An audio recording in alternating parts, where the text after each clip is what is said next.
is the grasshopper, which is at your feet. Hello, Jim Matthews, GlassHopper.com.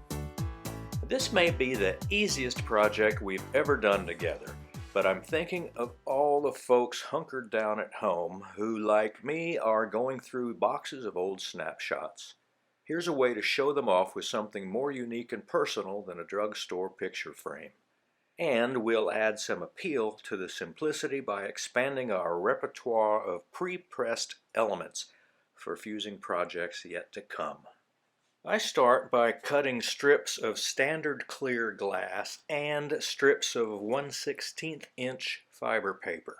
One strip of clear and one strip of fiber for each snapshot stand you want to make. Then I glue the fiber to the clear strip thusly. The fiber strip is a 1/2 inch narrower than the glass strip, so if I position the top edges flush, it'll leave about a 1/2 inch of glass exposed along the bottom. The simplicity of this project is the colored glass fuses to the clear glass along the bottom 1/2 inch, leaving a gap where the fiber paper is, into which we will slide the snapshot of our choosing. Leave a 1/4 inch or so at each end, then go to work on creating your design. This one is going to be a snow-capped mountain range. If you shape your design layer like I'm doing here, don't cut too low and try to leave the ends high. There needs to be enough of a gap to secure the edges of the photo. It's the turntable that makes tight turning scores like these possible. If you don't have one yet, check the FAQ page of the Glasshopper website for resources.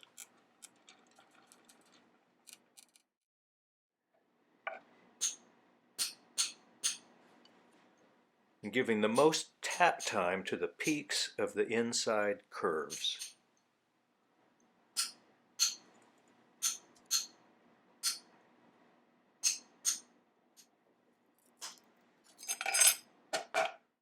Now let's add some snow caps in the form of glass-lined paint.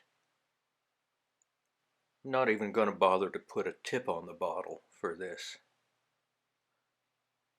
It is important here, if you do this, to get some paint on the edges of the glass, so when they roll up in the kiln, the peaks don't look bald. I'll just put that there temporarily and set it aside to dry. This one you will recognize as the edge of a hand-rolled glass sheet. I'm going to cut it to length and otherwise leave it just like it is, then glue some little decorative ladybugs to it after slumping. Can't get much easier than that. And this one, I think I'll just decorate with miscellaneous Murini chips. First I'll give it a wavy top edge for added interest.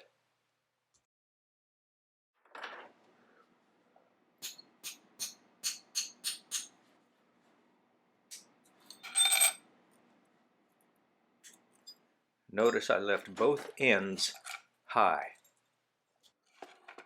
Now let's dig through a goodie box and see what we can find. See those cute little flowers there? We'll put those to use here in a minute.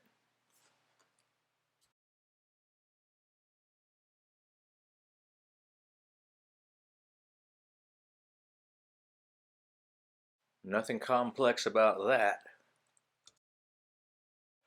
I use a piece of stiff paper to manipulate used papyrus paper, and this is a good opportunity to use a used sheet.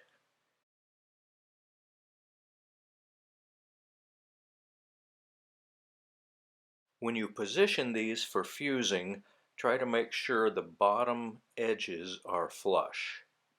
Otherwise, they may not sit level after slumping. There's also a bit of a risk that that top piece is going to slide off of there if the kiln does any vibrating on the heating segment. So I'm going to level it out with a couple little chips of clear glass.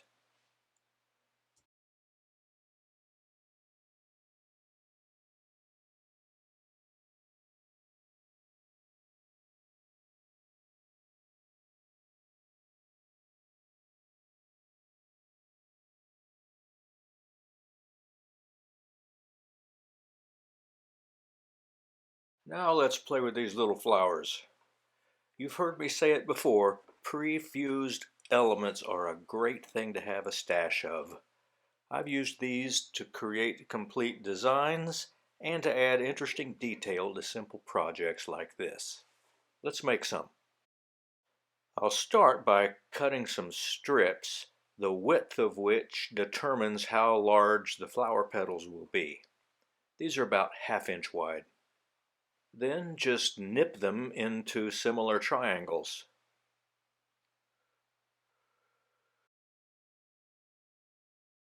Then, on a prepared shelf, using a spot of gel to make positioning easier, I arranged 5 triangles in a flower-like array.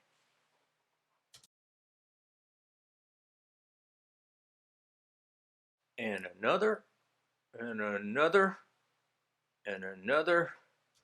And at this point I remembered that it helps to take a moment and nip the 2 outside corners off these triangles so the shape is so.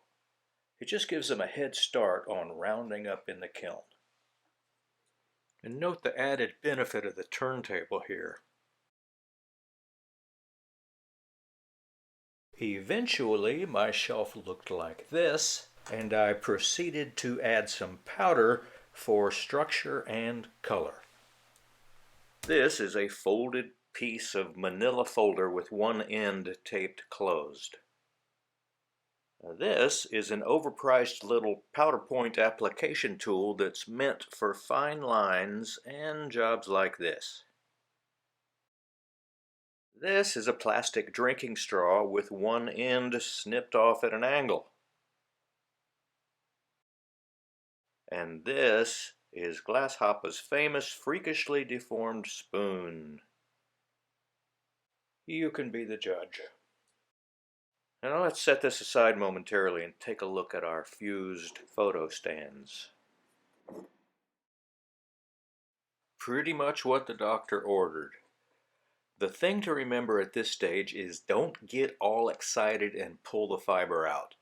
That needs to stay there during the slump firing to maintain the gap that the picture will stand in. So get an eyeful, pat yourself on the back, and then go straight to the slumping mold. This happens to be Bullseye's lamp bender mold, but anything that will give you a gentle curve should work well. Now we can put our flowers in for their press firing. Now if we didn't press these, we'd just end up with 15 little circles of 5 unattached frit balls each, with a curious brown stain in the middle of each one.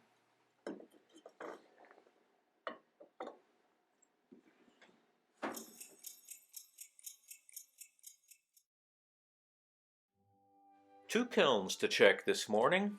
That's always nice.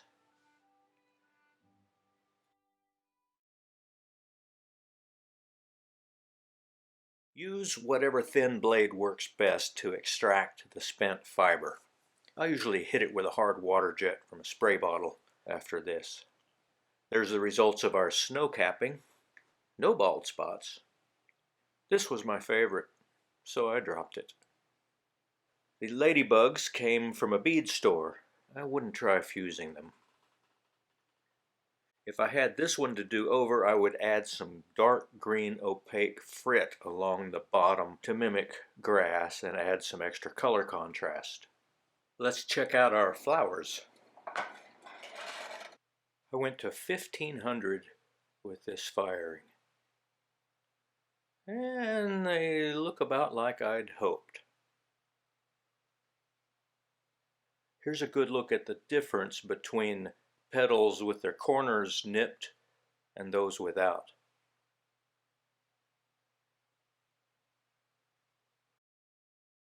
Now see how short the end is on this piece of blue? This one was made before I learned the importance of keeping them high. Now just like we made these flower elements by positioning pieces adjacent to each other and press firing, so can you create anything your sweetheart can conjure up. These simple birds were made in the same fashion. The rainbow is just store-bought stringer laid side by side and pressed. So have fun with this little project and with the techniques described when it comes to doing your own thing. I wish each and every one of you and your loved ones wellness and happiness. Thank you.